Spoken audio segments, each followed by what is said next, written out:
자, 지난 시간에 봉선화와 백합의 관다발을 줄기의 단면을 잘랐을 때 관다발을 그렸던 그림이 생각이 나요.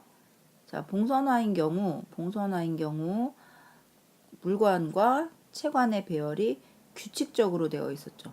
자, 이렇게 외곽을 둘러서 봉선화는 규칙적으로 뺑 돌아 있었는데 백합은 어떤 모양이었죠? 자, 아무렇게나 마구잡이로 불규칙하게 배열이 되어 있었죠. 자, 그 이유가 바로 여기서 나오는데요. 봉선화인 경우에는 쌍떡니 식물에 자, 이런 식으로 관다발이 형성되어 있어요. 자, 어떻게 되어 있냐면 안쪽으로 형성층이라는 세포 분열이 왕성한 곳이 있어요. 세포가 마구마구 만들어지는 곳. 그러니까 세포가 만들어지면 크기가 커지겠죠. 새로 만들어지니까. 그래서 얘는 세포를 만드는 곳인데 얘를 기준으로 안쪽은 물관.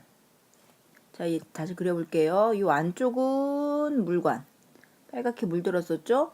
바깥쪽은 채관 이렇게 되는 거예요. 이 안쪽은 뭐라고요? 물관. 그를 나누는 기준이 형성층이에요. 형성층을 기준으로 물관과 채관으로 나누게 되고 줄기의 맨 겉을 뭐라고 그랬죠? 표피. 표피와 관다발 그 사이에 이루는 층을 피층이라고 얘기해요. 자, 선생님이 다시 한번 얘기를 해줄게요. 자, 그럼 다시 한번 설명을 하면 자, 형성층을 기준으로 안쪽은 물관, 바깥쪽은 채관, 물관, 채관, 물관, 채관, 물관, 채관, 물관, 채관, 물관, 채관. 물관만 빨갛게 물들었다고 칠해보면 자, 어때요? 자, 이런 식으로 우리가 현미경으로 봤을 때 모양처럼 나타나겠죠. 자, 그럼 여기서 나이테, 형성층을 잠깐 설명하면 선생님이 나이테를 얘기해야지라는 생각을 갖고 설명하다 보니까 이렇게 됐어요. 나이테 형성층은 세포가 마구마구 생긴다고 그랬죠? 자, 선생님 다시 한번 그려보면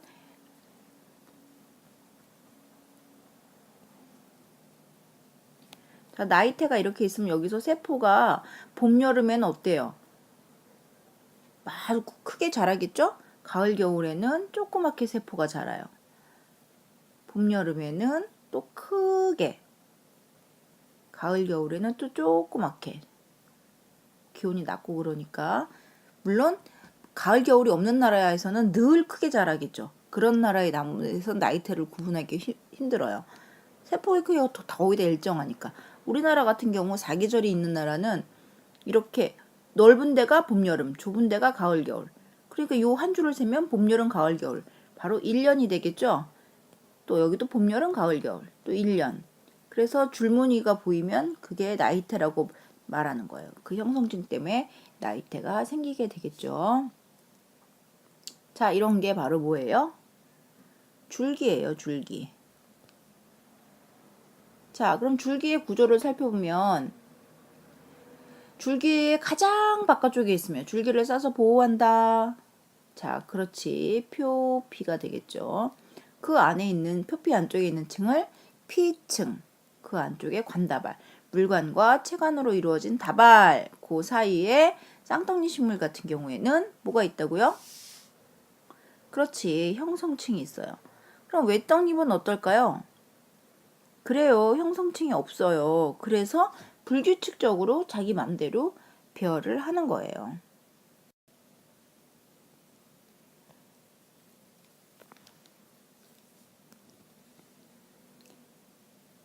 자, 다시 한번 또 여기 정리를 해보면 관다발은 뿌리를 해서 줄기를 거쳐 잎의 잎맥까지 연결되어 있다. 그래야 뿌리에서 흡수한 물과 양분이 줄기의 관다발을 통해 뿌리에서 관다발을 통해 줄기의 관다발을 통해 잎의 관다발을 가겠죠.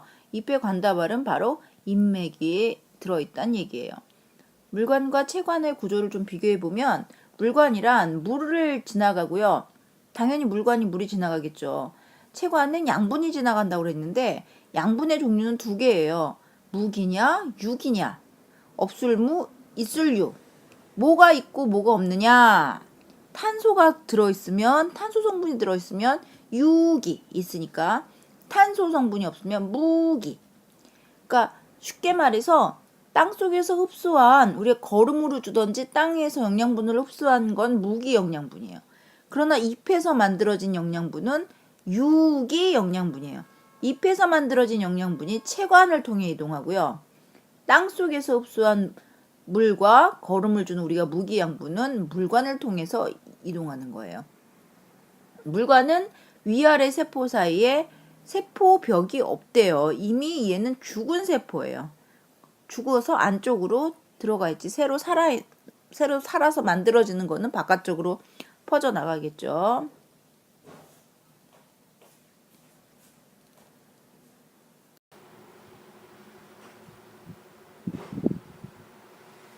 자, 체관은 잎에서 만들어진 유기 양분이 이동하는 통로인데, 얘는 위아래 세포 사이에 작은 구멍이 뚫린 세포벽이 있어요. 아까 물관 없다 그랬죠?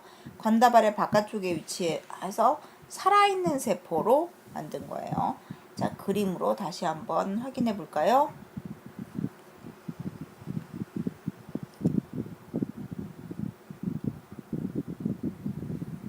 자, 이쪽에 가늘게 있는 얘가 형성층. 아이고, 형성층.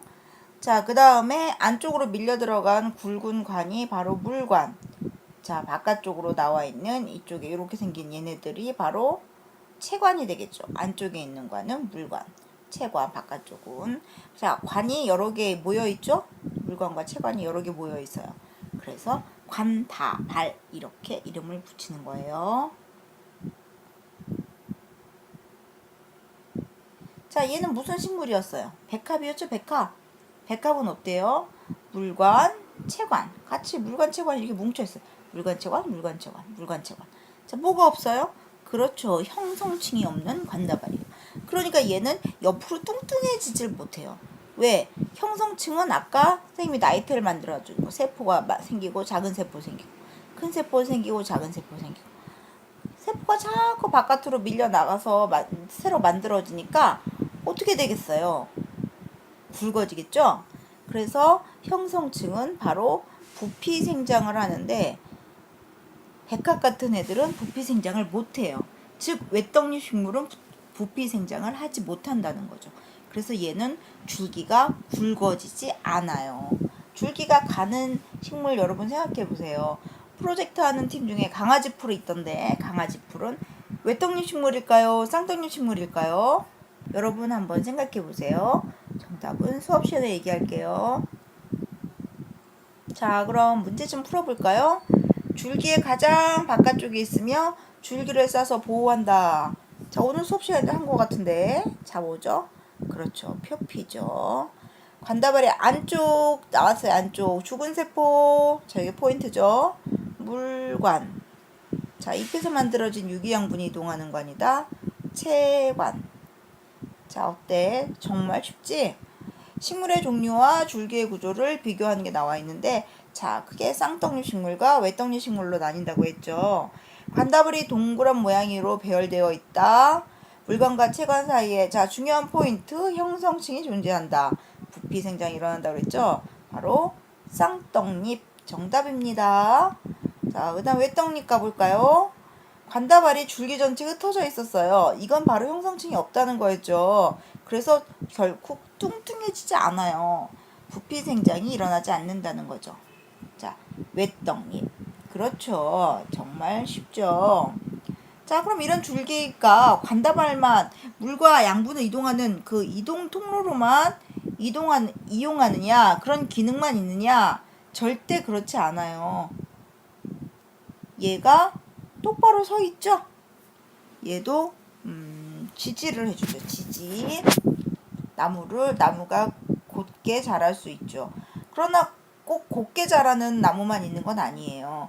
감자 같은 경우에는 줄기에 양분을 저장하고요. 나팔꽃 줄기 같은 경우는 어떻게 된대요? 곧게 자라는 게 아니라 다른 물체를 감고 올라가죠. 지난 시간 선생님이 뿌리의 양분을 저장한다. 감자가 고구마가 헷갈린다고 했었죠? 여기 정리가 되어 있네요. 감자는 줄기. 그러니까 줄기의 변형이 감자예요.